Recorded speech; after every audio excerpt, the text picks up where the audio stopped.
What you are looking at is real-time video shot from the cockpit of a Kafir Block 60 Colombian attack aircraft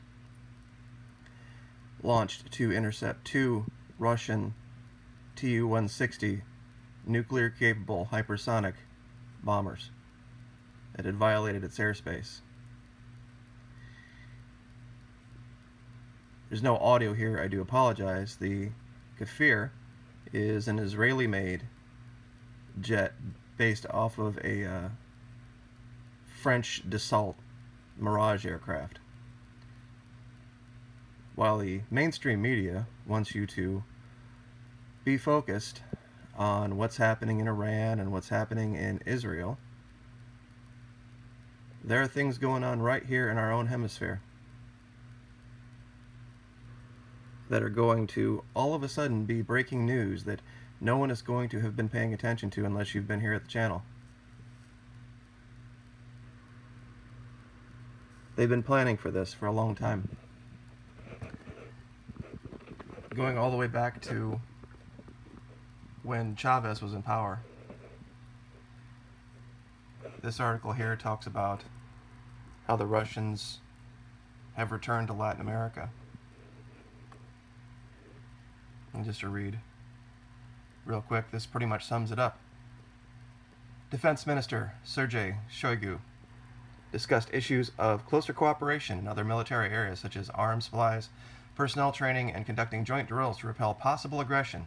Noteworthy, Venezuela, Nicaragua, Cuba are members of the leftist bloc, ALBA, that considers U.S. imperialism the main threat to overthrow legitimate governments in their countries in order to establish pro-American regimes there. Now, when we look at this issue in Venezuela,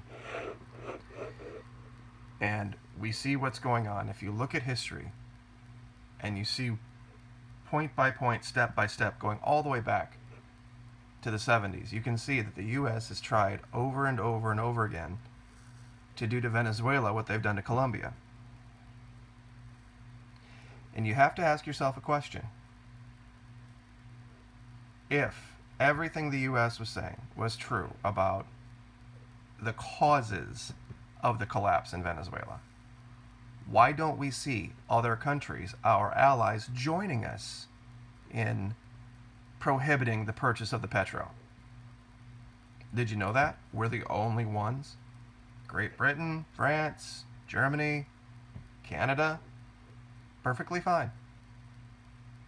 Why is the U.S. the only country that has criminally prohibited banks from extending credit to the regime in Venezuela? Not the Canadians, not Australia, not Japan, just the United States. See, and it says right here, the fleet would help Chavez thwart future U.S. embargo. And this is what's being threatened now. And this goes back to 2007, that they've been preparing for this. Now here, it talks about 5 Project 636 diesel submarines and 4 Project 637 Amber. Now these are old subs, absolutely. But the year before that, in 2006, 24 Russian Sukhoi 30s, 34 helicopters, 100,000 Kalashnikovs. On my channel, I've showed that they're handing these things out to the elderly, to women, to the disabled, to defend their country. I've heard the pushback that says, oh, they're just handing them out to the pro-government people to attack the anti-government people. The Venezuelan government has an army of 250,000 men, not including their Marines, not including the police forces. Why in the world do you think they would need to arm old women and elderly and disabled people to take care of them, to quell those protesters, a few thousand protesters? It's ridiculous.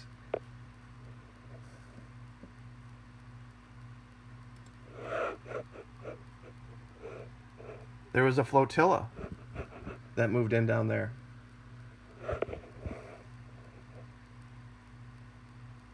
The Russians sent their largest ship. Russian sailors dressed in black and white uniforms lined up along the bow of the destroyer Admiral Chabanenko, as it docked in La Rira, Caracas. Venezuelan troops greeted them with cannons, 2 support vessels, and the nuclear-powered cruiser Peter the Great, Russia's largest ship, anchored offshore. Now, real quick, just wanted to cover one quick point. When we were talking about the issue with the Fitzgerald and the McCain, talking about the issue where they were spoofing the AIS, referring to Ticonderoga class U.S. missile destroyers as cruisers is a little inaccurate. The term cruiser was short for battle cruiser, and it's basically like a battleship. A Tyco is not anything like a cruiser at all. I don't know why they're using the term. I guess you could call any ship a cruiser if you wanted to, but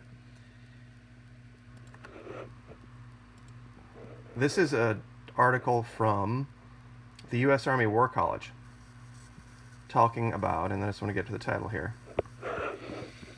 2015, this was put out. New Russian engagement with Latin America, strategic position, commerce, and dreams of the past. We're not going to be here very long. I just wanted to cover, real quick, the summary that this guy, who has a doctorate in this particular field, his name was R. Evan Ellis. In summary, what he's basically saying is this: everything that happens over in Europe, over in the Middle East, is going to eventually have a repercussion here in our backyard.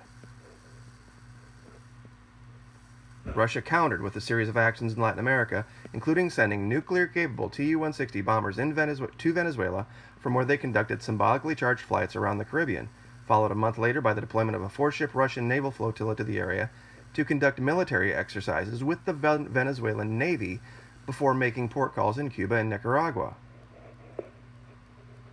And this goes on and on. I'll put this link in the description. You can read it for yourself. Point being, when you look at this map that I've tried to put together to the very best of my ability, it shows why we are going, as the U.S., are going to have a problem. See, there's no wall. This is where Texas ends over here, up here in the corner. Going to deal with this issue. This is Miami. This is the Bahamas. We've known what Cuba has done in the past, and we know what it's currently doing.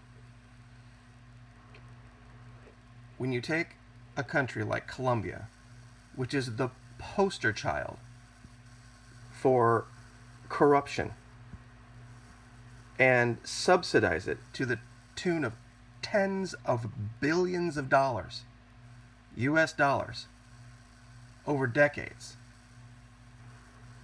while systematically shutting out all of its neighbors from that cash cow, of course you're going to destroy the economies of those neighboring countries.